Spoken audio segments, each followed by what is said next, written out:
Hi everyone, welcome to Siddhi KV IAS academy. स्वागत है आपका लीनियर अलजेब्रा लेक्चर सीरीज में, जहां हम आज से शुरू कर रहे हैं पीवाईक्यू सॉल्विंग। ठीक है, ये एक ऑन डिमांड वीडियो लेक्चर है।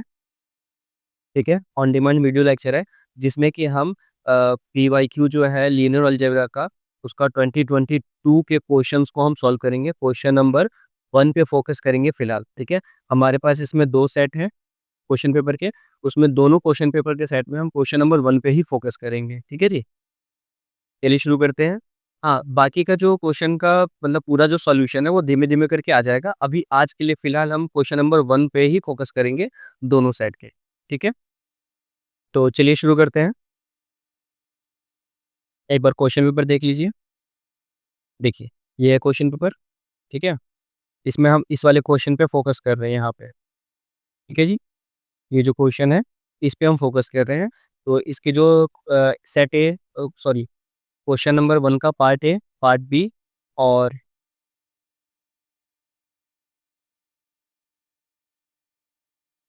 पार्ट सी। ठीक है, इस पे हम फोकस करेंगे। इसके बाद फिर हम यहाँ पे आ जाएंगे इस वाले पार्ट पे। ठीक है, यहाँ पे तो इसमें हम सेम क्वेश्चन, क्वेश्चन नंबर 1 का पार्ट ए, पार्ट बी और फिर पार्ट सी। ठीक है जी, तो चलिए शुरू करते हैं।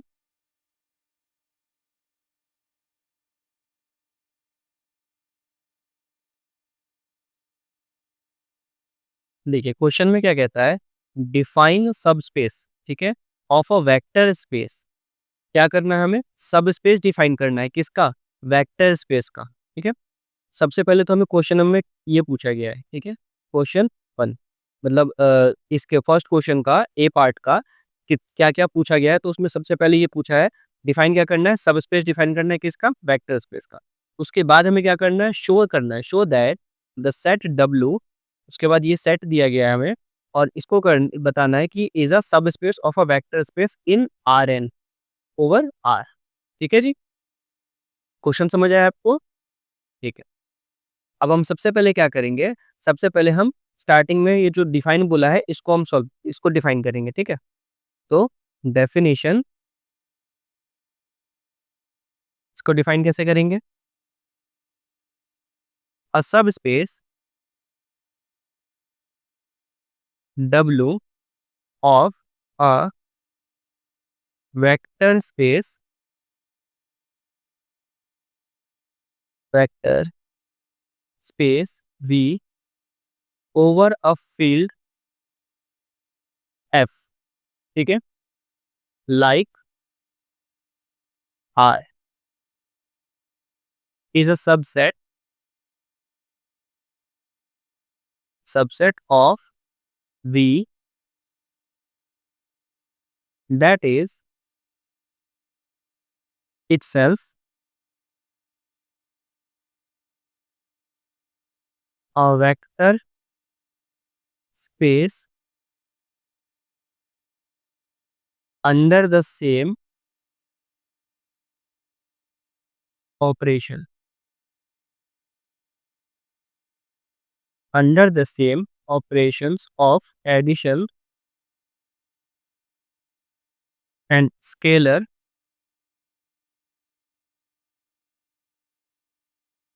multiplication defined on B। ठीक है जी, तो ये हो गया हमारा डेफिनेशन इसका, सब स्पेस का, अ सब स्पेस ऑफ अ सब स्पेस, अ सब space W of a vector space V। ठीक है, यहाँ पे सब स्पेस क्या है, W, और वेक्टर स्पेस क्या है, V ओवर फील्ड F। अब या तो हम F बोल सकते हैं या फिर R। ये जो F है इसको हम ऐसे लिखते हैं, ये ये ठीक है, ऐसे F लिखते हैं, या फिर थोड़ा इसको मोटा कर देते हैं, कंफ्यूजन ना हो। फील्ड को हम ऐसे डिनोट करते हैं। ठीक है जी, तो ये हमारा फील्ड। तो क्या बोला गया है, एक सब स्पेस है किसका, वेक्टर स्पेस का V ओवर फील्ड F बोलो या फिर R। ठीक है, ये F में भी हो सकता है, R में भी हो सकता है। तो is a subset of V that is itself a vector space. ठीक है, under the same operation of addition and scalar multiplication defined on V। ठीक है जी, इतना समझ आया आपको? ठीक है। अगर आपको इसमें कंफ्यूजन हो रही है कि ये क्या है, कैसे है, ठीक है, तो घबराने की जरूरत नहीं है। हमारा जो सिलेबस है ना, जो सिलेबस है उसमें चैप्टर नंबर 4 जो है वो इसी के लिए, वेक्टर स्पेस के लिए ही डेडिकेटेड है। ठीक है, वेक्टर स्पेस। ठीक है, तो उस पे भी हम आएंगे तो अच्छे से इसको डिटेल में कवर करेंगे। अभी फिलहाल जो पीवाईक्यू सॉल्व कर रहे हैं तो उसके अनुसार हम सॉल्व कर रहे हैं। ठीक है, चलिए अब देखिए पार्ट 1 सॉल्व हो गया क्वेश्चन का। ठीक है, अब पार्ट 2 क्या कहता है, सेकंड पार्ट में क्या कहा है, शो दैट। ठीक है, ये शो दैट है। तो अब क्या करना है हमें, to prove W is a subspace in R3। Sorry, ये सबस्पेस नहीं, इसको सबसेट कहते हैं। सबसेट इज अ सबस्पेस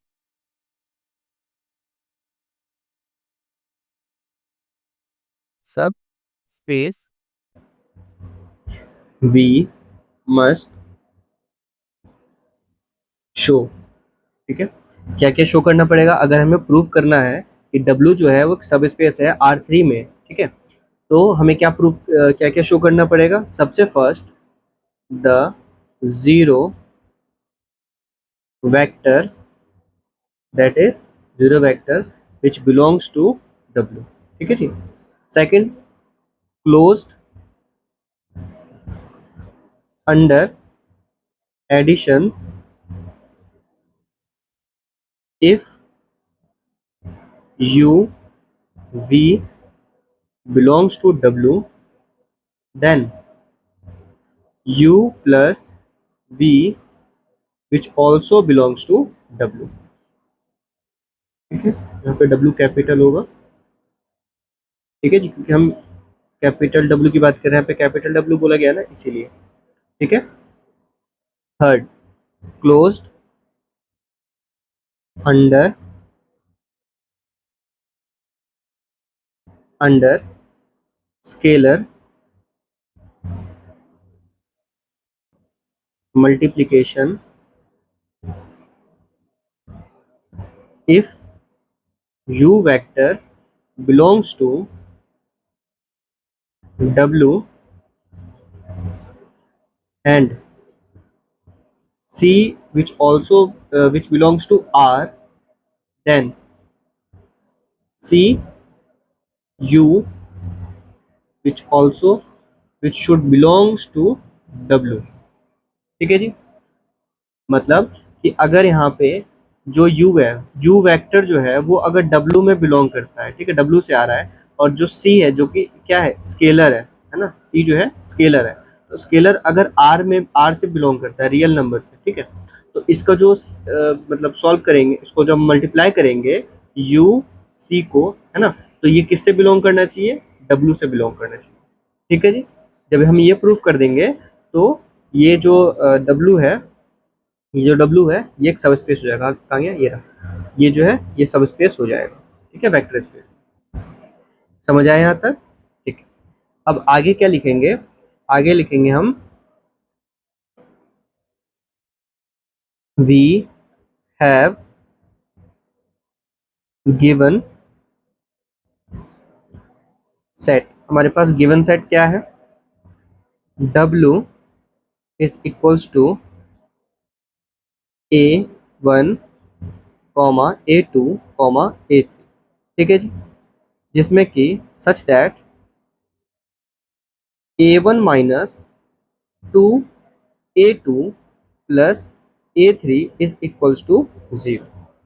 ठीक है, यहाँ पे A1 जो है, A2 A1 A2 A3 ये तीनों के तीनों किससे बिलोंग करते हैं, R से, मतलब ये सारे रियल नंबर्स हैं।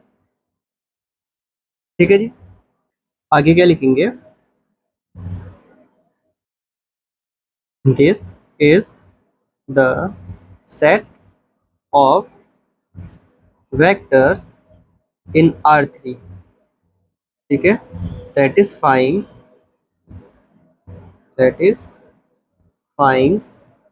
a linear equation। ठीक है जी। अब ये R3 में क्यों बोला गया है यहाँ पे? क्योंकि यहाँ पे कितने हैं, एक, दो, तीन, तीन एलिमेंट्स है ना, तो तीन एलिमेंट्स है तो हम इसको R3 में बात कर रहे हैं। ठीक है जी, R3 की बात करें इसीलिए R3। यहाँ तक समझ आया आपको? ठीक है। अब यहाँ से हमारा होता है प्रूफ शुरू। ठीक है, तो फर्स्ट हम प्रूफ क्या करेंगे, पहले हमें प्रूफ करना है कि जीरो वेक्टर है। ठीक है, तो उसके लिए क्या करना पड़ेगा, फर्स्ट जीरो वेक्टर। ठीक है, यहाँ पे चेक, या फिर ऐसा लिख लेते हैं, चेक फोर जीरो वेक्टर। ठीक है जी, let zero vector equals to zero comma zero comma zero. ठीक है जी, अब ऐसा क्यों, क्योंकि ए जो है या फिर डब्लू है ना, क्या बोला गया है, A1 A2 और A3। ठीक है, हमने A1 A2 A3 को हमने जीरो लेट कर लिया है। ठीक है, जीरो वेक्टर के लिए। अब देन जीरो माइनस या फिर W इज इक्वल्स टू, क्या इक्वेशन था, A1 minus A2 A1 minus 2A2 plus A3। ठीक है, अब हम यहाँ पे इसकी वैल्यू पुट करेंगे, क्या हो जाएगा, zero minus two into zero और प्लस का जीरो। ठीक है जी, तो क्या निकल के आया, zero. That is zero vector which belongs to W। ठीक है जी, तो ये हमारा ये प्रूफ हो गया कि ये जीरो वेक्टर में बिलोंग करता है। ठीक है, ये हमारा फर्स्ट प्रूफ हो गया। अब सेकंड, सेकंड में क्या होगा, closure under addition, under addition. ठीक है जी, यही है ना, क्लोज अंडर एडिशन। अब इसको कैसे प्रूफ करेंगे, इसके लिए लेट कर लेंगे, late u equals to A1 A2 A3। ठीक है, A and v equals to B1 B2 और B3, both belongs to, both u vector and v vector belongs to W। ठीक है जी, अब इनको हमने क्या करना है, इक्वेशन फॉर्मेट में कन्वर्ट कर देना है। ठीक है, जैसे हमने यहाँ पे किया है, तो कैसे होगा, सबसे फर्स्ट हो जाएगा, यहाँ पे लिखेंगे देन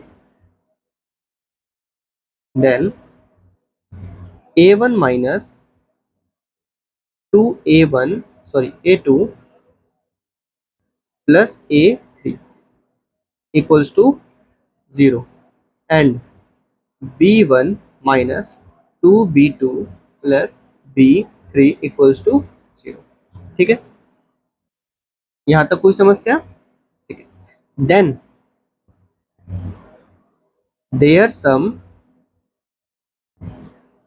इज, ठीक है, सम क्यों किया जा रहा है, क्योंकि यहाँ पे बोला गया है ना, u plus v belongs to W।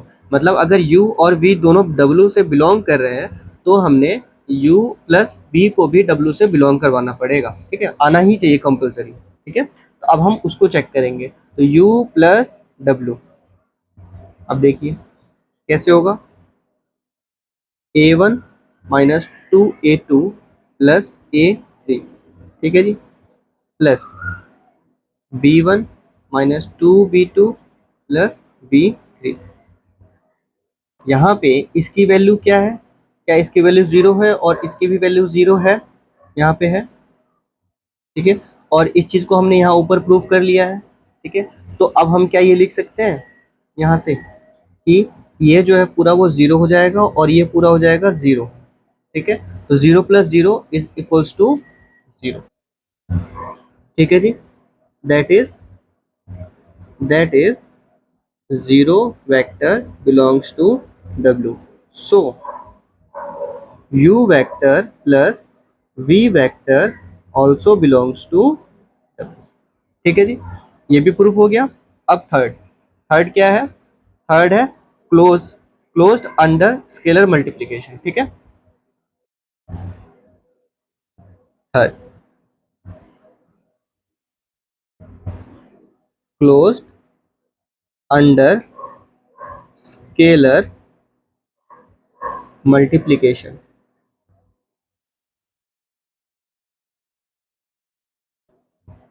ठीक है जी, यहाँ पे हम क्या करेंगे, लेट यू वेक्टर जो है उसको हम करेंगे वन ए टू और ए।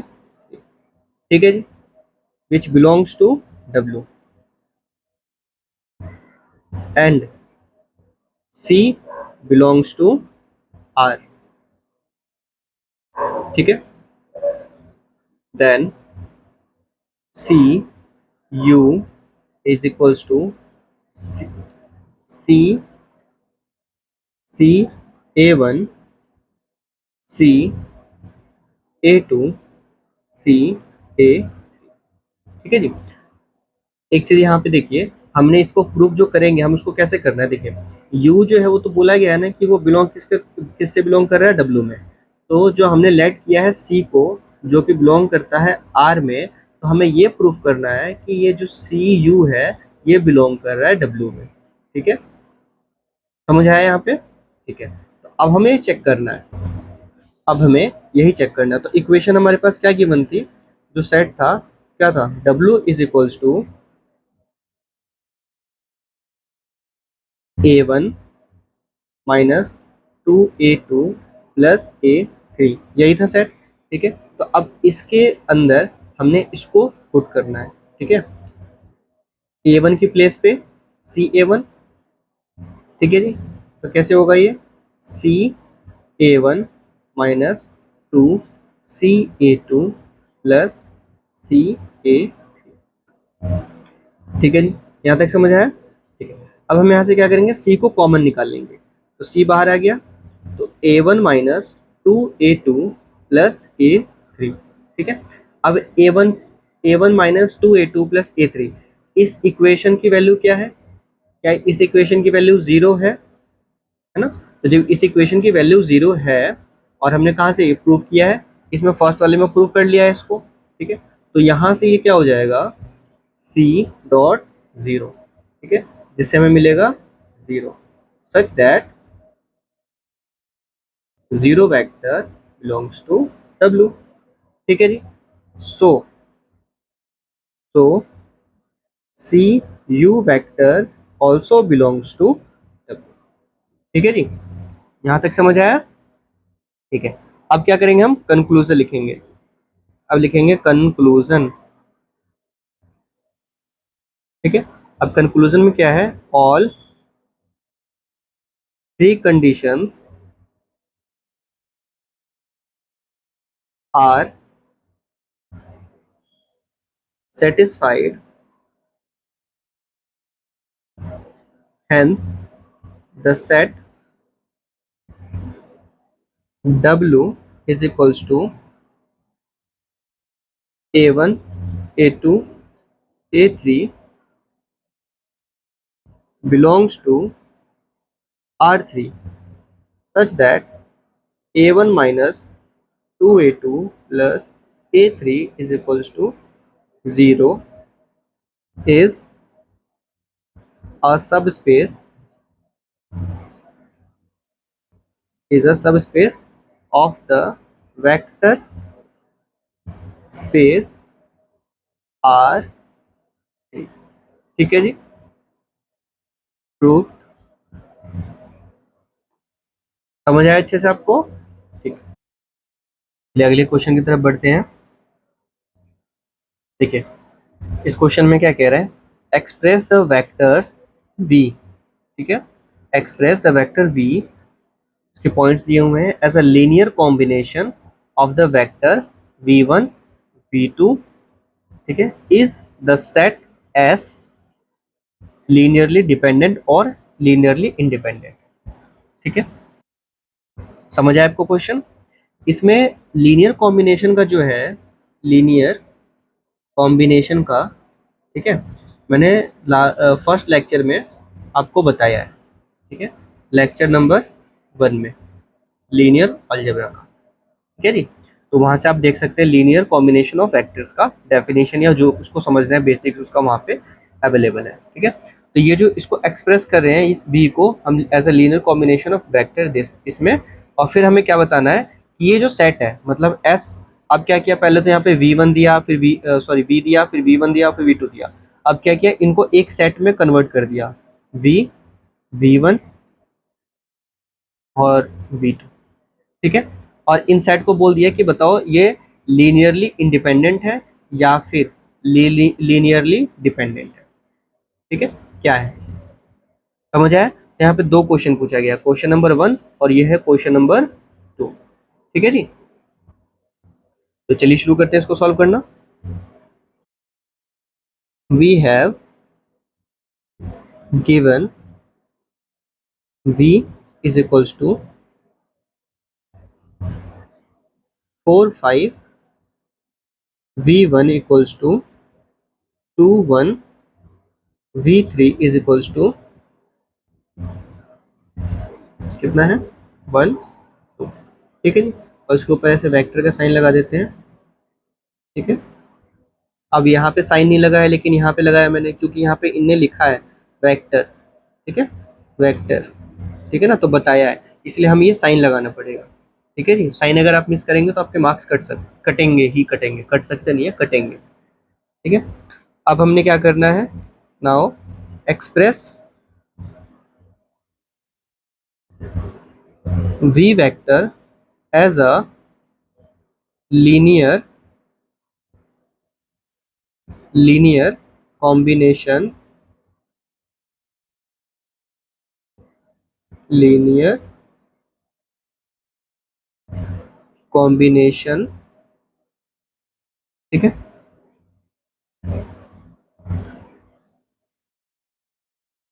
अब यहाँ पे सबसे पहले हम क्या करेंगे, लेट कर लेंगे, late a and b are scalars in R, then find a and b, ठीक है जी। अब आपको मैं थोड़ा सा याद दिला दूं, x is equals to c1 a1 plus पे वेक्टर साइन c2 a2, ठीक है जी, dot dot dot dot dot plus sign लगा के सी एन ए एन, ठीक है। याद है आपको ये फॉर्मूला था लीनियर कॉम्बिनेशन का, यही फॉर्मूला था, ठीक है जी। तो यहाँ पर हमारे पास ये गिवन है, ये क्या है v, ये गिवन है, ये क्या है v1, और ये भी गिवन है, ये क्या है v2। तो हमें निकालना क्या है c, और c1 और c2, c1 c2 क्या है, ये c1 c2 है a और ये c2 है b, जो कि हमने यहाँ पे लेट किया है, ठीक है जी। समझ आया? तो अब हम इस फॉर्मूले पे जब हम पुट करेंगे तो हमारे पास क्या a एंड b की वैल्यू आ जाएगी, आ जाएगा ना, ठीक है। तो चलिए अब इस फॉर्मूले पे पुट करते हैं, यहाँ पे आप इस फॉर्मूले को मेंशन भी कर सकते हैं, ठीक है। तो दैट इज, या फिर चलिए सिस्टमेटिक वे में कर देते हैं, as we know, as we know that क्या, x is equals to c1 a1 vector plus c2 a2 vector plus dot dot dot dot plus cn an, ठीक है जी। देन देन क्या हो जाएगा, 4,5 is equals to a into 2,1 plus b 1,2। ठीक है जी। अब क्या होगा, इज इक्वल्स टू 2a और a फिर प्लस b कॉमा 2b। ठीक है जी। 4,5 इज इक्वल्स टू, अब हम इसको हम प्लस करेंगे तो 2a plus b comma a plus 2b। ठीक है जी, या फिर हम ब्रैकेट ना भी लगाएं तो भी ठीक है। अब क्या होगा यहाँ पे जो ये 4 है ये इसके लिए है, ठीक है, और ये जो 5 है ये है इसके लिए। ठीक है जी, समझ है आपको। तो अब हम क्या करेंगे, यहाँ से इन दोनों की वैल्यू निकाल लेंगे। तो 2a plus b is equals to 4 और a plus 2b is equals to 5। ठीक है। अब अब करेंगे यहाँ से हम b की वैल्यू। ठीक है, यहाँ से हमारे पास b की वैल्यू हो जाएगी, तो b जो होगा क्या होगा, b equals to 4 minus 2b। ठीक है। अब इस वैल्यू को हम यहाँ पे पुट करेंगे तो a प्लस, सॉरी यहाँ पे b नहीं a होगा। ठीक है, ये इसको हमने इधर ट्रांसफर किया ना, तो अब क्या हो जाएगा, ये 2 into 4 minus 2a is equals to 5। तो a प्लस 2 से 4 8 हो जाएगा माइनस 4a इक्वल्स टू 5। तो a में से a गया, तब तक इसको इधर कर देंगे, ये क्या हो जाएगा 3a माइनस का बराबर 5 माइनस 8। ठीक है। अब ये क्या हो जाएगा, यहाँ पे ये हो जाएगा माइनस का 3a बराबर माइनस का 3, माइनस का 3 इधर ट्रांसफर करेंगे तो a कितना हो जाएगा, माइनस का 3 अपॉन माइनस का 3, 3 से 3 कैंसिल, माइनस से माइनस कैंसिल तो 1। तो a की वैल्यू क्या आ गई, 1। ठीक है, ये हो गया a। अब यहाँ पे इसमें ही हम a को पुट करेंगे तो क्या हो जाएगा, 4 माइनस 2 इंटू 1, तो ये क्या हो जाएगा, b इक्वल्स टू, इन सबको थोड़ा सा इधर खिसका लेते हैं। ठीक है जी, तो ये हो जाएगा b 4 माइनस 2, तो क्या आएगा b इक्वल्स टू 2। ठीक है, b की वैल्यू कितनी आई, 2। ठीक है जी, समझ आया यहाँ तक आपको, a और b दोनों की वैल्यू हमारे पास आ गई है। एक इम्पोर्टेंट बात और यहाँ पे, जब हमने यहाँ पे b की वैल्यू को हमने इसमें पुट किया यहाँ पे, है ना, तो हमने यहाँ पे लिखना होगा कि नाउ बाय पुटिंग b की वैल्यू यहाँ पे। ठीक है जी, ये आपको क्वेश्चन आंसर शीट में ज़रूर दिखाना है, इससे मार्क्स आपके कटेंगे नहीं। ठीक है जी, चलिए अब आगे देखिए। अब a और b की वैल्यू निकलने के बाद में जो इक्वेशन फॉर्म होगी वो इक्वेशन क्या होगी, लिखेंगे यहाँ पे सो, ये निकालने के बाद में हम नीचे लिखेंगे सो v वेक्टर जो है वो इक्वल है किसके, 1 into v1 vector plus 2 into v2 vector. ठीक है जी, समझ आया। ठीक है, अब ये कहाँ से आया, ये आया यहाँ से। ठीक है, यहाँ से। तो ये था हमारे क्वेश्चन का फर्स्ट पार्ट। ठीक है, फर्स्ट पार्ट यहाँ तक समाप्त हो गया। अब सेकंड पार्ट में क्या कहता है कि linearly dependent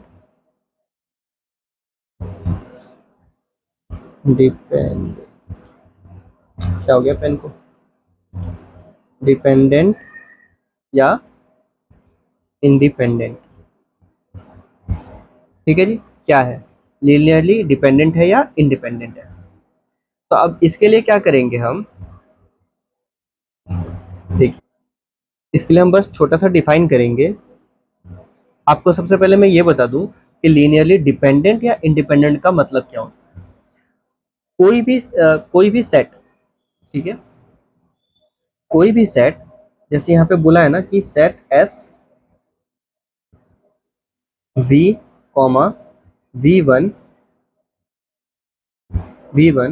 comma v two, ठीक है, ये सेट जो है वो लीनियरली डिपेंडेंट है या लीनियरली इंडिपेंडेंट है, ठीक है। इसके लिए इस केस में क्या होगा, हमें फॉर्मूला क्या था, x equals to c one a one vector plus c two a two vector, ठीक है, डॉट डॉट डॉट डॉट कहाँ तक, plus c n a n vector यहाँ तक, ठीक है जी।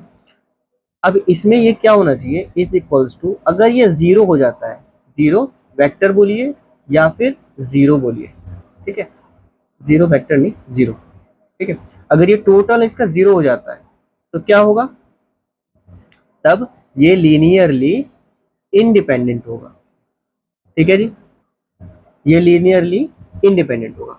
और अगर इसकी वैल्यू, हम इसको ऐसे लिख लेते हैं बार बार लिखना ना पड़े, अगर ये इक्वल हो जाएगा, x जो है वो इक्वल हो जाएगा जीरो के, तो ये है लीनियरली इंडिपेंडेंट। और अगर x वेक्टर जो है वो नॉट इक्वल टू होगा जीरो के, तब इस केस में ये क्या है, ये है लीनियरली डिपेंडेंट, ठीक है जी।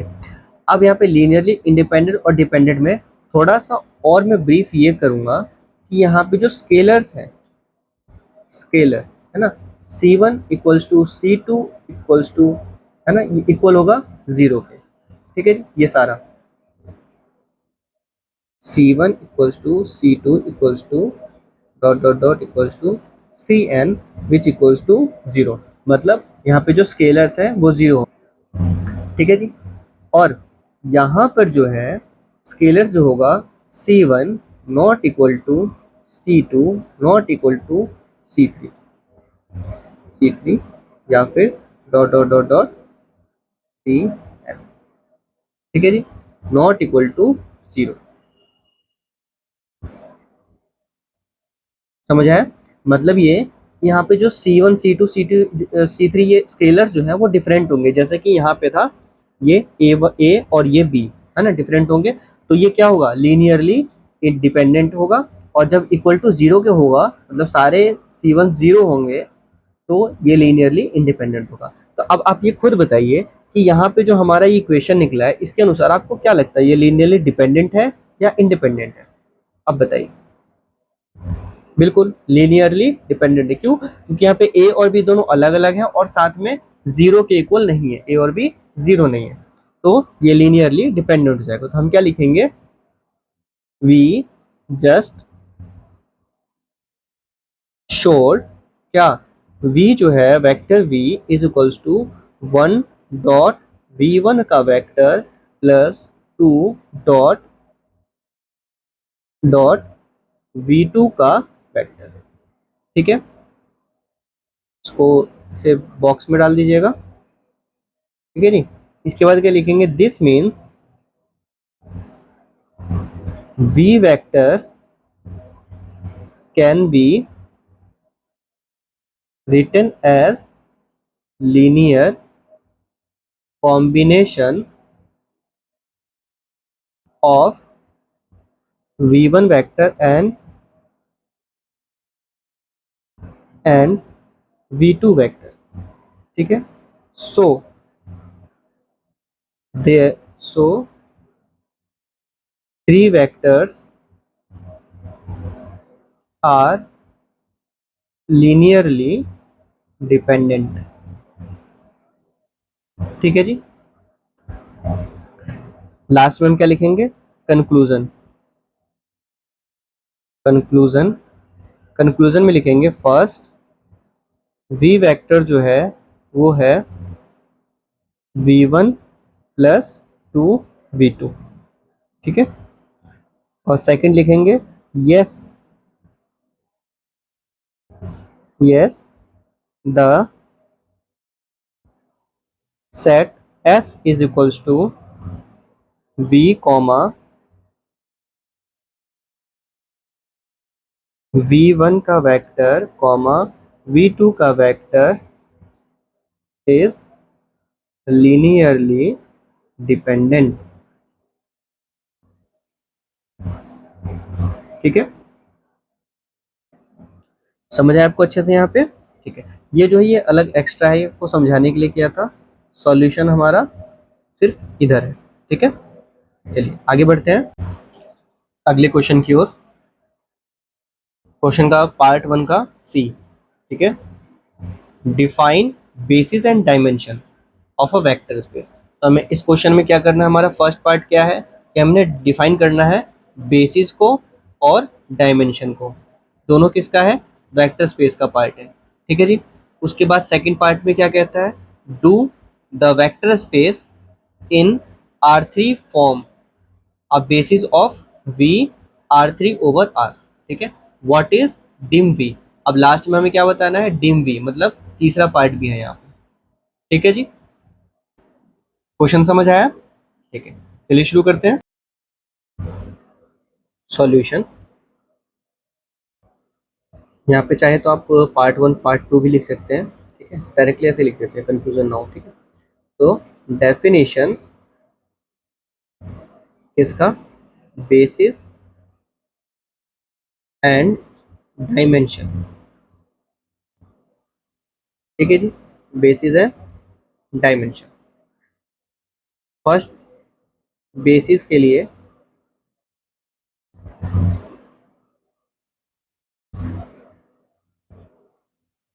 बेसिस, ठीक है, बेसिस के लिए क्या है definition, a basis of a vector space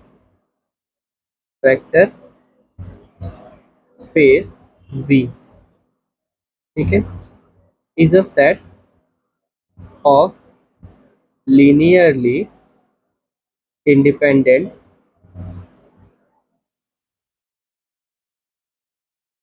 linearly independent vectors that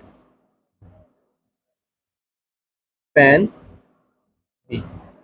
ठीक है, कैपिटल V है। ठीक है जी, तो ये है हमारा डेफिनेशन किसका, बेसिस का। Second definition dimension, dimension. ठीक है, अब डायमेंशन के लिए क्या है, द डायमेंशन ऑफ V, ठीक है, रिटन एज डिम V। ठीक है, इससे आपको क्या समझ आया कि ये जो डिम V है मतलब किसकी बात की गई है, डायमेंशन की बात की गई है। ठीक है, किसका बात किया गया है, डायमेंशन का। Is the number of vectors in any basis of, ठीक है, फोर, लास्ट में हम क्या लिखेंगे, four R3 a basis must have exactly three linearly independent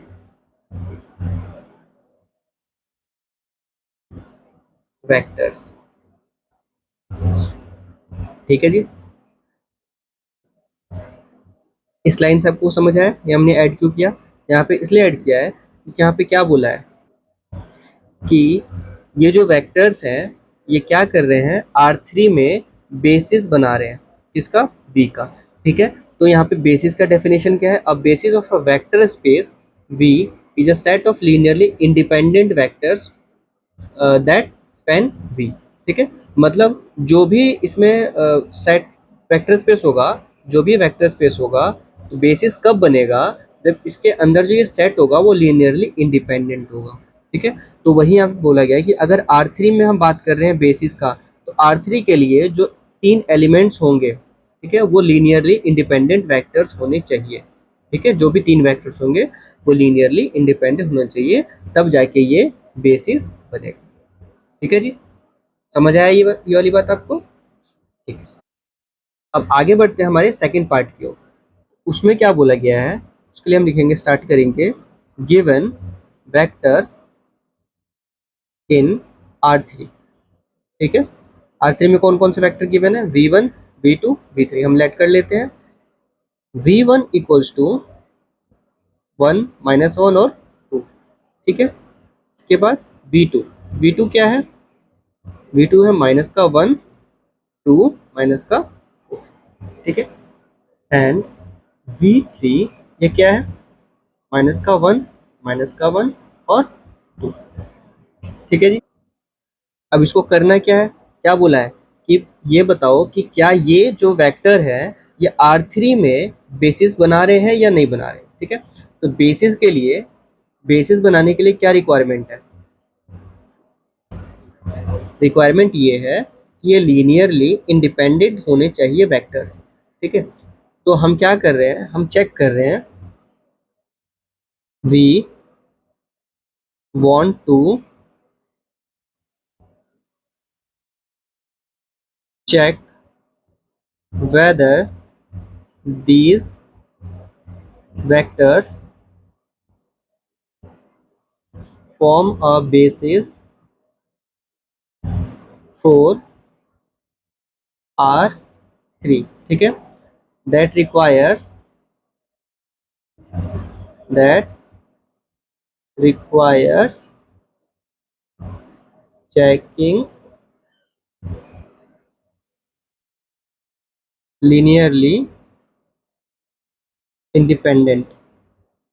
ठीक है, या फिर इंडिपेंडेंस। ठीक है जी। अब ये लाइन हमने ऐड क्यों किया है, क्योंकि अगर हम डायरेक्टली क्वेश्चन क्वेश्चन में हम डायरेक्ट मतलब जब सॉल्यूशन करेंगे हम डायरेक्टली लीनियरली इंडिपेंडेंट चेक करने लग जाएंगे, तो क्वेश्चन जो चेक कर रहे हैं, वो आंसर जो चेक कर रहे हैं वो कंफ्यूज रहेंगे कि आखिर ये किया क्यों गया है। इसीलिए हमने ये लाइन उनके लिए ऐड किया है कि we want to check whether the these vectors form a basis for R3। ये जो वेक्टर्स हैं ये एक बेसिस बना रहे हैं या नहीं बना रहे हैं R3 के अंदर। ठीक है, तो इसको बेसिस के लिए सबसे पहले रिक्वायरमेंट क्या है, ये रिक्वायर है कि लीनियरली इंडिपेंडेंट होना चाहिए। तो हम वो लीनियरली इंडिपेंडेंट ये वेक्टर्स है या नहीं, पहले हम वो चेक कर रहे हैं। ठीक है जी, देखिए कैसे चेक करेंगे, चेकिंग लीनियर इंडिपेंडेंस। ठीक है, लीनियर इंडिपेंडेंस चेक करने के लिए, अब जैसे लीनियर डिपेंडेंस या इंडिपेंडेंस चेक किया था हमने, कैसे किया था, x equals to C1 A1 vector plus C2 A2 vector plus dot dot dot dot CN AN vector. ठीक है, यही था लीनियर कॉम्बिनेशन का फॉर्मूला। अब इसमें क्या था, C1 equals to C2 equals to, ये सारे जीरो आ जाएंगे, dot dot CN equals to zero हो जाएगा, तो ये लीनियरली इंडिपेंडेंट है। ठीक है, लेकिन अब यहाँ पे क्या है, हमारे पास सिर्फ वेक्टर्स गिवन है, क्या है, V1 V2 और V3, बस सिर्फ वेक्टर्स गिवन है यहाँ के, है ना, ये x भी गिवन है ना ही कांस्टेंट गिवन है। तो इस केस में हम क्या करेंगे, हम अप्लाई करेंगे मैट्रिक्स मेथड। ठीक है, we will form matrix by V1 V2 V3 then by applying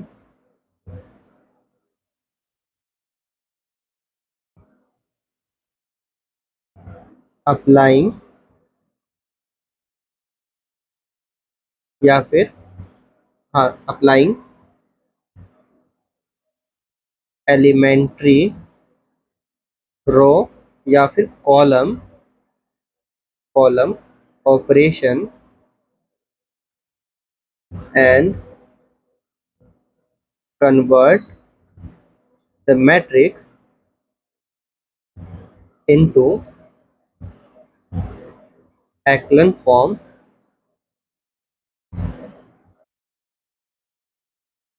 to get the rank of the matrix is equal to 3। ठीक है, अब ये 3 क्यों लिखा गया है, रैंक इक्वल्स टू 3। ठीक है, अब ये रैंक 3 क्यों है ये आपको अभी समझ में आ जाएगा। ठीक है, चलिए अब मैट्रिक्स बनाते हैं।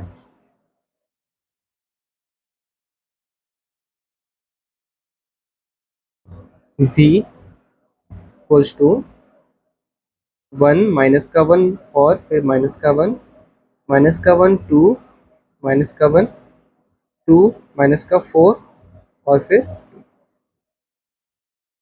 ठीक है जी, यही है। ठीक है जी, ठीक है, इनको बिल्कुल एज इट इज लिखा हुआ है। ये हमारा v1 है, ये हमारा v2 है और ये हमारा v3 है। ठीक है, अब क्या करेंगे, अब हमने करना है एलिमेंट अप्लाई करेंगे, एलिमेंट्री रो ऑपरेशन या कॉलम ऑपरेशन, आपको जो अच्छा लगे। मैं रो ऑपरेशन अप्लाई कर रहा हूँ। ठीक है, और इसको कन्वर्ट करेंगे एक्लन फॉर्म में। अब अगर आपको एक्लन फॉर्म नहीं पता है तो मैं वो बता देता हूँ आपको। एक्लन फॉर्म है जैसे फॉर एग्जांपल कोई भी मैट्रिक्स है a b c d e f g h i. ठीक है, ये एक मैट्रिक्स है 3x3। ठीक है, 3x3। ये क्या है, ये नॉर्मल है ना, नॉर्मली ऐसे ही लिखते हैं मैट्रिक्स। अब जो एक्लन फॉर्म होगा वो कैसा होगा, वो होगा ए बी सी, उसके बाद ये फर्स्ट टर्म जीरो होगा, फिर ई एफ, फिर फर्स्ट टाइम यहाँ पे भी जीरो होगा, फिर सेकेंड टर्म जीरो हो जाएगा और ये हो जाएगा आई। ठीक है, ये भी होगा 3x3। ठीक है जी, तो जब ये ऐसा होगा तब इसको क्या बोलेंगे हम, ये है एक्लन फॉर्म। ठीक है, क्या हो जाएगा, एक्लन फॉर्म। ठीक है, समझ आया, मतलब फर्स्ट टर्म हमेशा जीरो होना चाहिए और जहाँ पे भी नॉन जीरो जो होगा वो हमेशा राइट में होना चाहिए ऊपर वाले के। ठीक है, तो यहाँ पे देखिए, यहाँ पे फर्स्ट टर्म क्या है, ए है। अब ए के बाद सेकंड टर्म यहाँ पे, मतलब सेकंड रो में क्या हो गया, फर्स्ट टर्म जीरो और सेकंड टर्म जो शुरू हो रहा है वो फर्स्ट टर्म के राइट से हो रहा है, ऊपर वाले के। ठीक है, चलिए, तो ये था हमारा एक्लन फॉर्म। इनको हम थोड़ा सा ऊपर कर देते हैं। ठीक है, अब इस पे हम लगाएंगे एलिमेंट्री रो ऑपरेशन और इसको कन्वर्ट करेंगे हम इस फॉर्म में। ठीक है, यानी कि इसको जीरो बनाना है, इसको भी बनाना है और इसको भी जीरो बनाना है। ठीक है, स्टेप 1, हमें जिसमें चेंज करना है हम उसको पहले लिखेंगे। ठीक है, तो हमें R1 में नहीं, R1 बिल्कुल ठीक है, R2 में चेंज करना है। तो R2 बराबर क्या करेंगे हम, R2 प्लस R1। ठीक है, तो R2 को R2 में R1 प्लस करेंगे तो क्या आ जाएगा,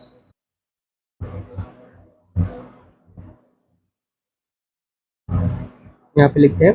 देखिए, एक एक टर्म, जैसे ये R1 है ये हमारा R1 है और R1 R2 और R3। ठीक है, तो ये हमारा R2 है ये वाला और ये R1 है। तो क्या बोला गया, R2 प्लस R1, मतलब R2 plus R1 equals to R2 कितना, माइनस का 1 और फिर प्लस 1, क्या हो जाएगा, 0। ठीक है, तो हम यहाँ पे क्या लिखेंगे, पहले तो फर्स्ट टर्म हम ऐसे लिख देते हैं माइनस और ये 2, तो फर्स्ट टर्म क्या हो जाएगा, 0। ठीक है, अब सेकंड टर्म के लिए फिर से 2 प्लस माइनस का 1। ठीक है, तो ये क्या हो जाएगा, 1, यहाँ पे आएगा 1। अभी क्या, माइनस का 4, माइनस का 4 और फिर क्या होगा, प्लस 2 प्लस 2, क्या हो जाएगा, माइनस का 2, माइनस का। ठीक है जी, समझ आया ये चीज़। ठीक है, अब क्या करेंगे, अब हम करेंगे नेक्स्ट R3 के लिए। तो R3 इज इक्वल्स टू, अब R3 में क्या करना है, R3 में फिर से हम R1 को प्लस करेंगे। ठीक है, R3 प्लस R1। ठीक है, तो ये भी जीरो हो जाएगा टर्म, हमें ध्यान रखना है, बस हमें जीरो बनाना है, चाहे कैसे भी आए बस जीरो बनाना है इसके रूल्स के अकॉर्डिंग। ठीक है, अब R3 ये हमारा रफ वर्क है जो कर रहा हूँ। ठीक है, इसको शो करने की जरूरत नहीं है, ये हमारे हमारे लिए, जिससे कि हमारा आंसर गलत ना आए। तो R3 क्या है, माइनस का 1, और फिर प्लस क्या करना है, R1, तो 1 हो गया, क्या गया 0, ठीक है 0।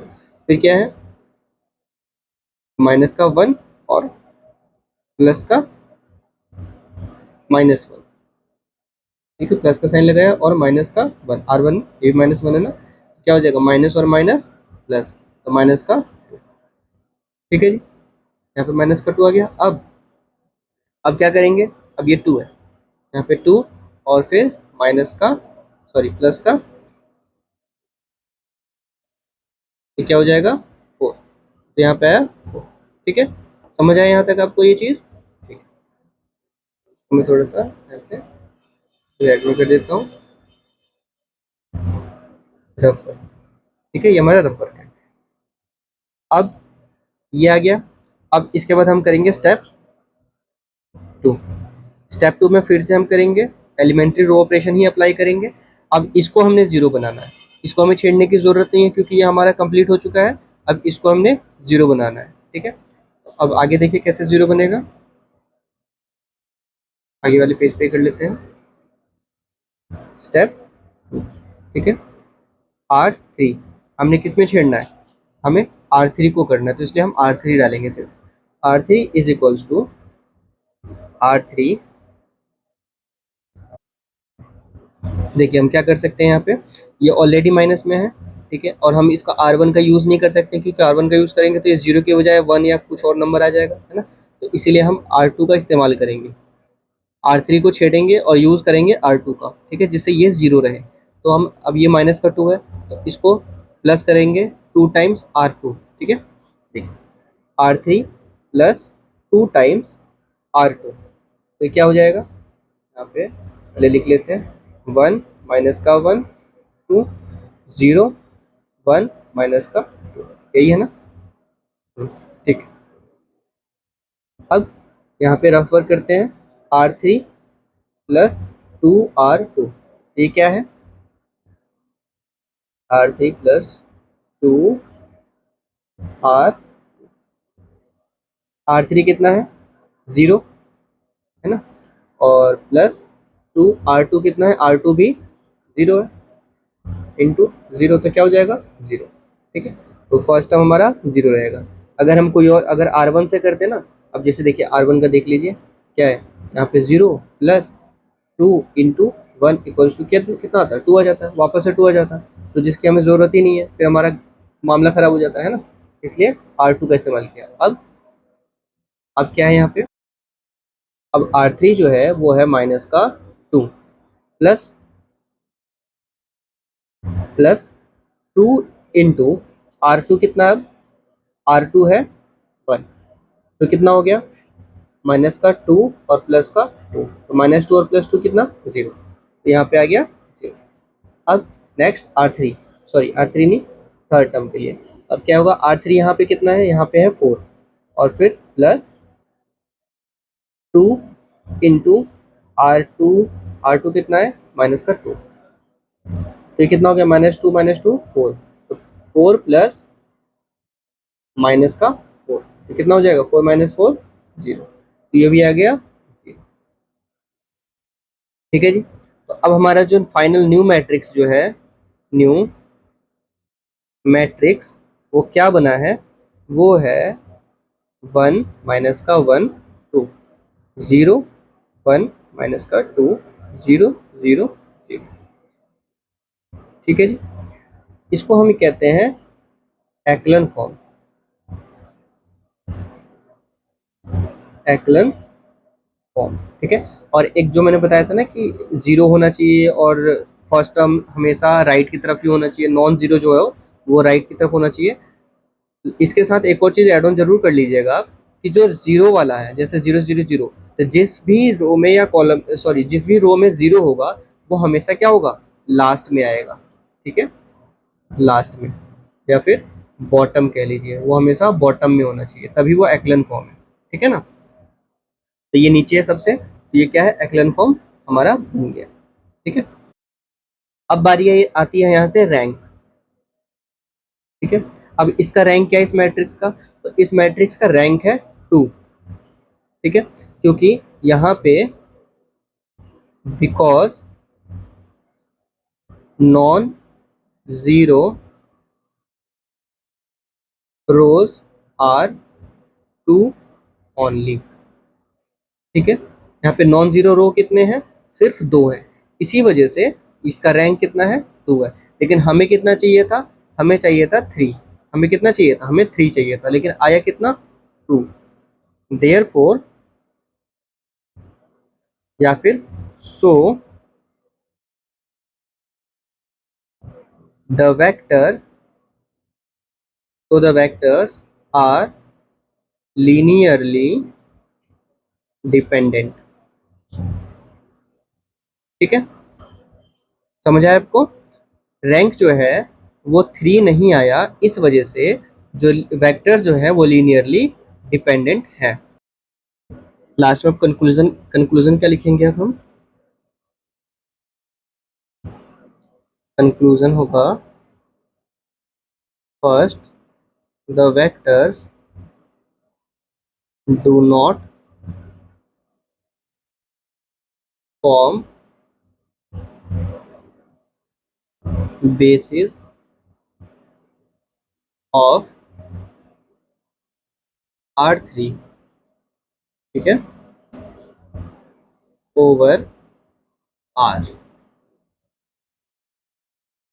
Because they are linearly dependent। ठीक है, सेकंड क्या पूछा था, थर्ड क्वेश्चन डिम, डिम बताना था, डिम वी है ना, डिम वी। तो डिम वी क्या होगा, the dimension, dimension of v that is dim v is equals to three.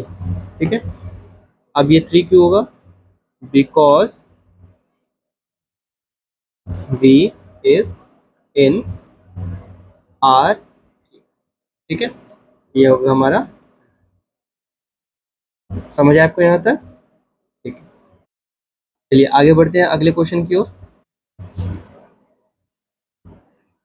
देखिए अगले क्वेश्चन में क्या कहता है, ये हमारा सेट टू यहाँ से स्टार्ट हो जाता है, सेट बी।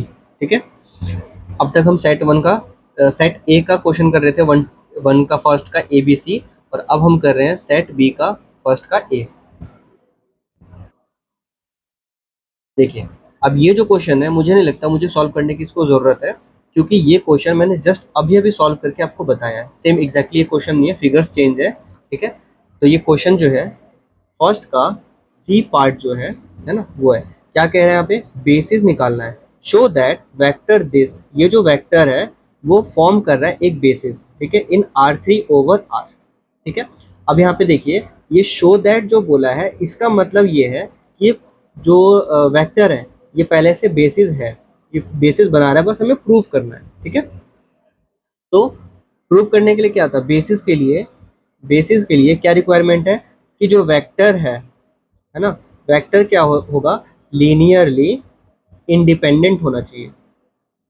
ठीक है, तो वापस से हम क्या करेंगे, वापस से इसको मैट्रिक्स फॉर्म में कन्वर्ट करेंगे। ठीक है, मैट्रिक्स फॉर्म में कन्वर्ट करेंगे, फिर उस मैट्रिक्स को हम एक्लन फॉर्म में, एक्लन फॉर्म में कन्वर्ट करेंगे by elementary row operation.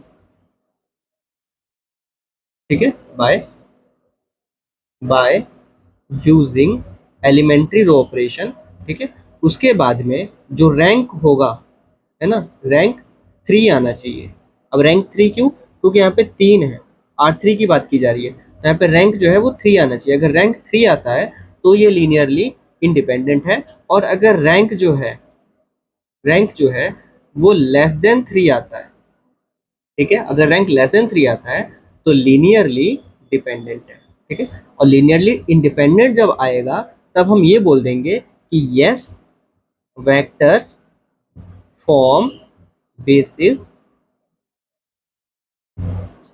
In R3, in R3 over ठीक है जी, समझ आया आपको ये क्वेश्चन भी सॉल्व हो गया। अगर आपको नहीं होता आपसे सॉल्व तो बताइएगा, मैं फिर लिख दूंगा, वैसे जरूरत नहीं है क्योंकि यहाँ पे हमने इसको सॉल्व कर लिया है बिल्कुल। यहाँ से जो है, नहीं यहाँ से नहीं, ये पार्ट, यहाँ से ये पूरा जो है, ये पूरा वो इसका ही है, ठीक है, बेसिस का। समझ आया आपको? ठीक। चलिए आगे बढ़ते हैं अगले क्वेश्चन की ओर। देखिए, इस क्वेश्चन में क्या कहता है, प्रूव करना है, prove that the set S, S जो है ये क्या है, वेक्टर स्पेस है ओवर फील्ड आर, ठीक है, with respect to usual matrix addition and multiplication of matrix by scalars, ठीक है। हमने क्या करना है, मैट्रिक्स का यूज करना है, मैट्रिक्स एडिशन, ठीक है, और मैट्रिक्स मल्टीप्लिकेशन बाय स्केलर, इनका यूज करके इसको बताना है कि ये जो सेट है वो vector space over field R है या नहीं है, ठीक है। अब ये जो सेट है उसमें क्या दिया गया है कि x 0 0 0, ठीक है, मतलब ये जो तीन एलिमेंट्स है इसके, ये जो तीन एलिमेंट्स है ये क्या है, ये है 0, ठीक है। और इस सेट का जो भी फर्स्ट एलिमेंट होगा x, है ना, ऊपर फर्स्ट जो टर्म है, यानी इस फर्स्ट टर्म को क्या बोलते हैं, इस फर्स्ट टर्म को बोलते हैं a11, ठीक है, या फिर s लिखा है तो हम s11 लिख सकते हैं। तो ये जो टर्म है वो हमेशा नॉन जीरो होगा, वो क्या होगा, नॉन जीरो होगा, ठीक है। तो ऐसे सिचुएशन में अब इसको बोल रहा है कि आप प्रूफ कीजिए कि ये वेक्टर स्पेस है ओवर फील्ड आर, ठीक है। अब यहाँ पे हमें ध्यान ये रखना है कि हमने प्रूफ क्या करना है, प्रूफ करना है व्हाट टू प्रूफ, क्या प्रूफ करना है कि ये क्या है, वेक्टर स्पेस है, ठीक है। अब ये जो वेक्टर स्पेस है इसके लिए क्या क्या रिक्वायरमेंट है, फर्स्ट जीरो वेक्टर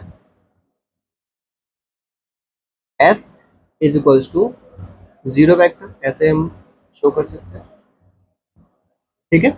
एस जो होना चाहिए वो जीरो वेक्टर होना चाहिए। दूसरा क्या है, दूसरा है क्लोजर एडिशन, ठीक है। और तीसरा है क्लो क्लोजर क्लोजर मल्टीप्लिकेशन, ठीक है। ये तीनों प्रूफ अगर हम कर देते हैं तो ये जो है वेक्टर स्पेस प्रूफ हो जाएगा, ठीक है जी। तो चलिए प्रूफ करते हैं।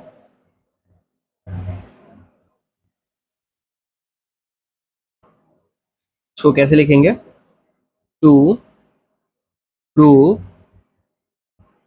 That S is a vector space,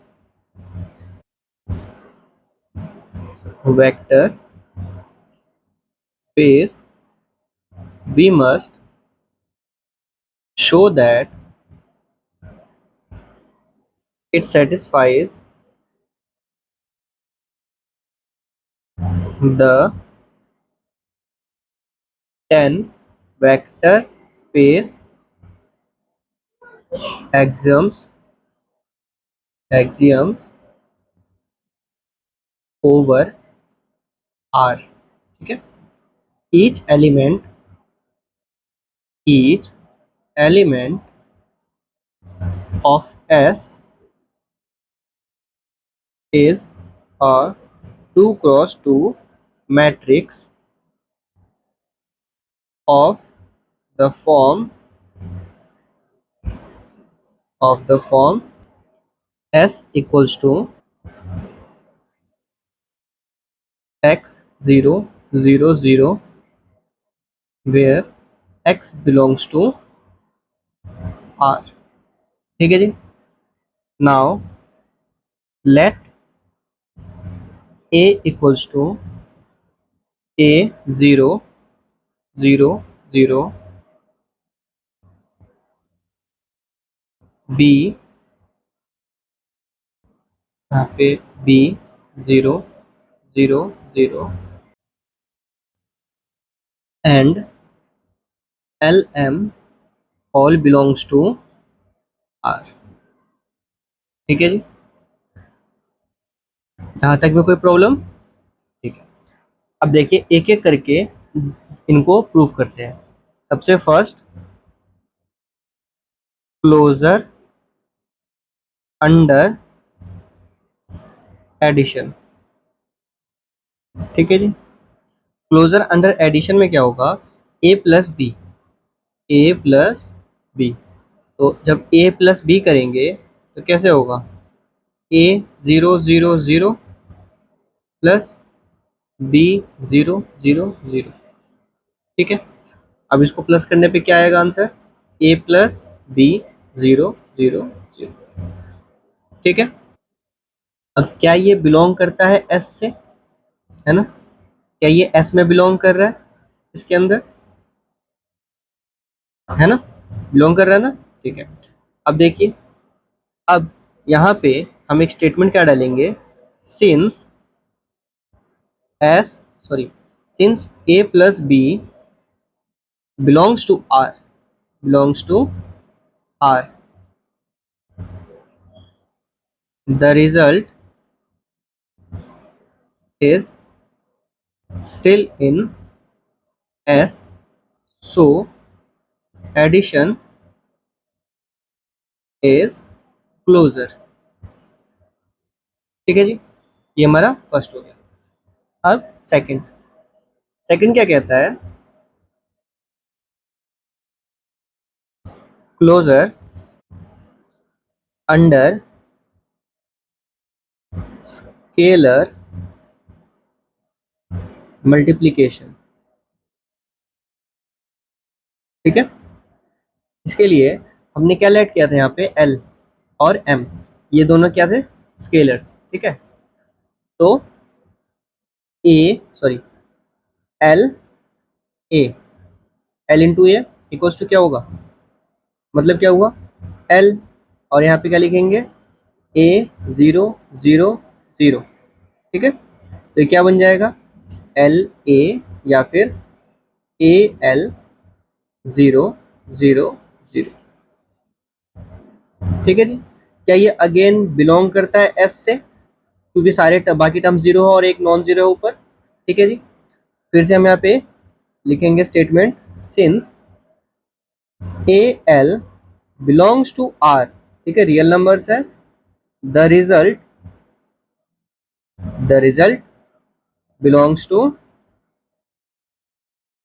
belongs to S, ठीक है जी। यहां तक में कोई दिक्कत, ठीक है। अब थर्ड टर्म क्या है, थर्ड है एसोसिएटिविटी, एसोसिएटिविटी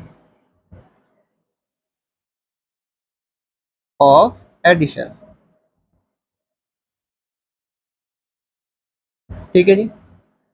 इसमें क्या होगा, A plus B plus C, ठीक है। यहाँ पे जो ए बी हमने लेट किया था ना, इसमें ही एक और हम लेट कर लेते हैं, सी में, C, C equals to C zero zero zero, ठीक है जी। तो अब क्या हो गया, A plus B plus C, ये जो होगा इक्वल होगा किसके, A plus B bracket plus C, ठीक है। आप चाहे तो इसको प्रूफ कर सकते हैं, ठीक है ना। प्रूफ करेंगे तो कैसे होगा, हम इसकी वैल्यूज रखेंगे यहाँ पे, क्या है, A zero zero zero plus B zero zero zero plus C zero zero zero, ठीक है। जब हम इनको प्लस करेंगे सभी को, तो वैल्यू क्या आएगी, A plus B plus C zero zero zero, ठीक है जी। That is belongs to, belongs to S, ठीक है। फोर्थ, फोर्थ क्या हो जाएगा, कम्यूटेटिविटी ऑफ एडिशन, ठीक है, कम्यूटेटिविटी, कम्यूटेटिविटी ऑफ एडिशन। इसमें क्या होगा, ए प्लस बी जो होगा इक्वल होगा बी प्लस ए के, ठीक है। अब वो कैसे, देखिए, A zero zero zero plus B zero zero zero, ठीक है। इसकी वैल्यू क्या आएगी, इसका आंसर आएगा a प्लस बी 0 0 0। ठीक है, अब आप या तो इसको इधर रखें या इसको इधर रखें, कोई फर्क पड़ेगा नहीं पड़ेगा, है ना। तो आंसर हमारा यही आएगा which again belongs to S. ठीक है, तो ये भी सेटिस्फाई कर रहा है। ठीक है जी। अब fifth, existence of zero vector. Vector, ठीक है जी। इसके लिए लेट कर लेंगे, let zero S is equals to एक zero vector, sorry zero vector नहीं, जीरो मैट्रिक्स। ठीक है, then then A plus zero S is equals to A. So इधर लिख लेते हैं, so the zero vector exist in S. ठीक है जी, समझ आया। ठीक है, अब इसके बाद सिक्स, सिक्स क्या है, existence of additive inverse. Inverse, ठीक है, एडिटिव इनवर्स। इसके लिए फोर ए हमने क्या लेट किया था, ए 0 0 0, है ना। तो लेट कर लेंगे, देन लेट माइनस का ए। ठीक है, मतलब माइनस का ए 0 0 0। ठीक है जी, देन ए प्लस माइनस का ए इज इक्वल्स टू क्या हो जाएगा, ए 0 0 0 प्लस माइनस का ए 0 0 0। ठीक है, तब क्या होगा, ए माइनस ए 0 0 0, यही होगा ना। ठीक है जी, अब ये क्या बनेगा, 0 0 0 0, मतलब जीरो मैट्रिक्स या फिर वेक्टर बोल लीजिए। So which belongs to S, so every element has an additive inverse in S। ठीक है जी, नेक्स्ट कितना नंबर था, 6। अब सेवंथ है, सेवंथ है डिस्ट्रीब्यूटिव, डिस्ट्रीब्यूटिविटी, ब्यूटिविटी। ठीक है, ऑफ स्केलर, स्केलर मल्टीप्लिकेशन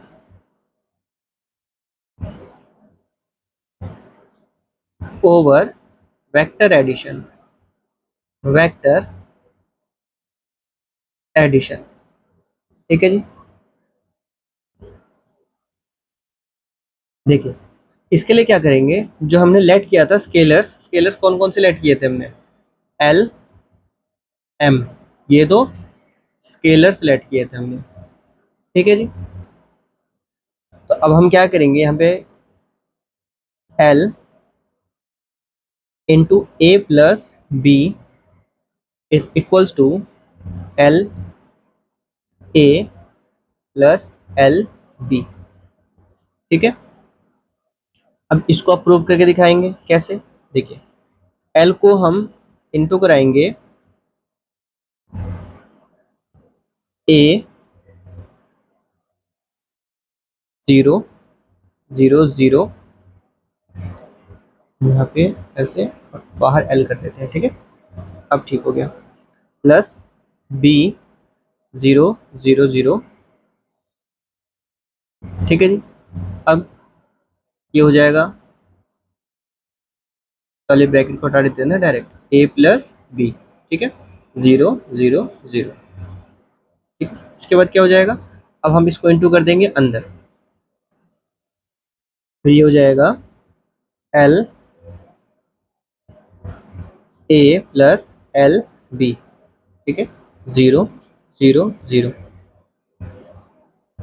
ठीक है जी। अब हम क्या कर सकते हैं यहाँ से, अब यहाँ से क्या हम इनको अलग अलग कर सकते हैं?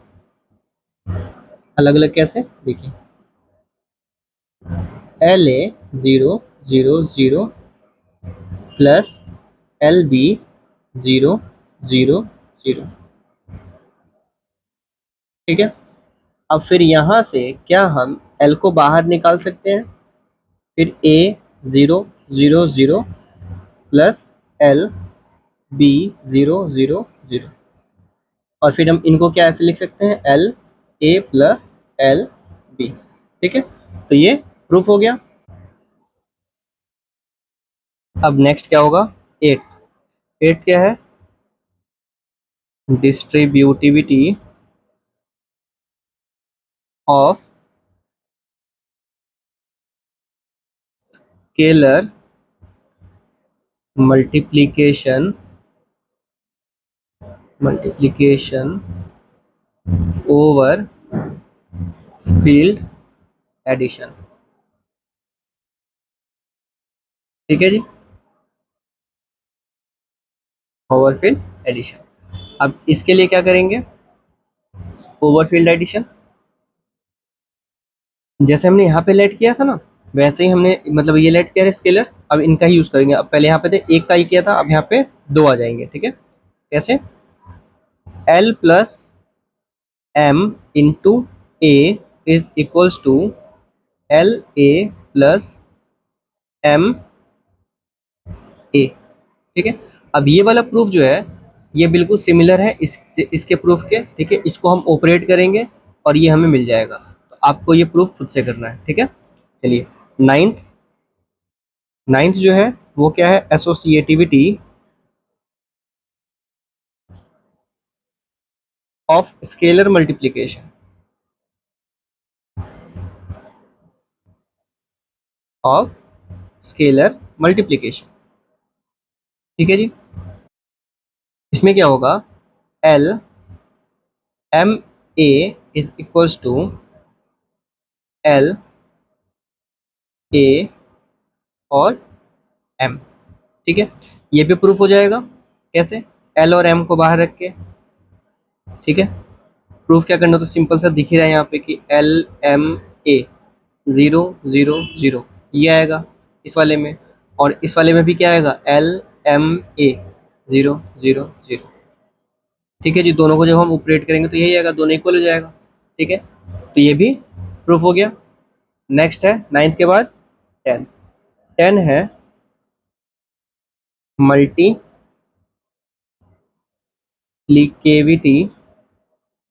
मल्टीप्लिकेटिविटी सॉरी मल्टीप्लिकेटिव, हाँ मल्टीप्लिकेटिव आइडेंटिटी। आइडेंटिटी, ठीक है जी। मल्टीप्लिकेटिव आइडेंटिटी में क्या होगा, आइडेंटिटी मतलब वन। तो जब हम वन को इंटू करेंगे ए के साथ तो क्या आएगा, ए आएगा। ठीक है, स्टेटमेंट लिखेंगे true because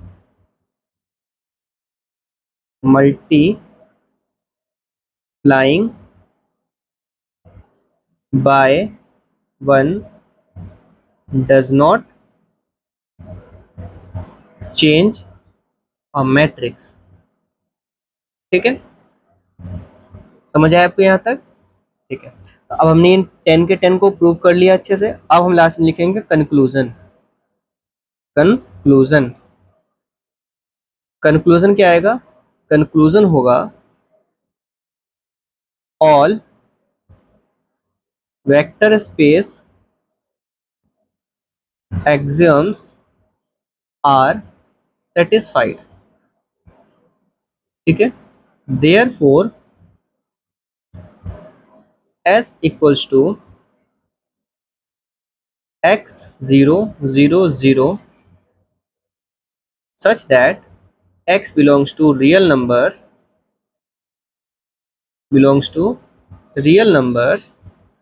is a vector space over R। ठीक है जी, प्रूफ। समझ आया आपको यहाँ तक अच्छे से? ठीक है, चलिए अब आगे बढ़ते हैं अगले क्वेश्चन की ओर। अब देखिए इस क्वेश्चन में क्या कह रहा है, डिफाइन सब space of a vector space. First question, show that the W, उसका इक्वेशन क्या है, ये उसका है इक्वेशन, ठीक है। डब्ल्यू, ये जो सेट है is a subspace of a vector space over R3R, ठीक है। अब आप ये वाला क्वेश्चन तो मैं सॉल्व नहीं करूंगा, क्योंकि ये क्वेश्चन लेक्चर के स्टार्टिंग में ही फर्स्ट क्वेश्चन का ए पार्ट जो हमने सॉल्व किया था स्टार्टिंग में, बिल्कुल ये सेम क्वेश्चन है। डिफाइन करना है, उसमें डेफिनेशन भी बताया गया है सब स्पेस का, ठीक है। उसके बाद में हमने बिल्कुल जैसे प्रोसीड किया था इसको सॉल्व करने के लिए, वैसे ही इसको भी सॉल्व हम करेंगे, ठीक है। तो आप ये खुद से सॉल्व कीजिए, आराम से हो जाएगा, ठीक है। ये क्वेश्चन आपसे सॉल्व हुआ या नहीं हुआ आप हमें ज़रूर बताइएगा, ठीक है जी। और तब तक आपको कोई अगर डाउट होता है इस क्वेश्चन से रिलेटेड या किसी भी टॉपिक पे, तो आप हमसे इस टेलीग्राम ग्रुप को ज्वाइन करके आप हमें यहाँ पे मैसेज कर सकते हैं, आप हमसे पूछ सकते हैं, ठीक है जी। चलिए मिलते हैं आपसे अगली क्लास में।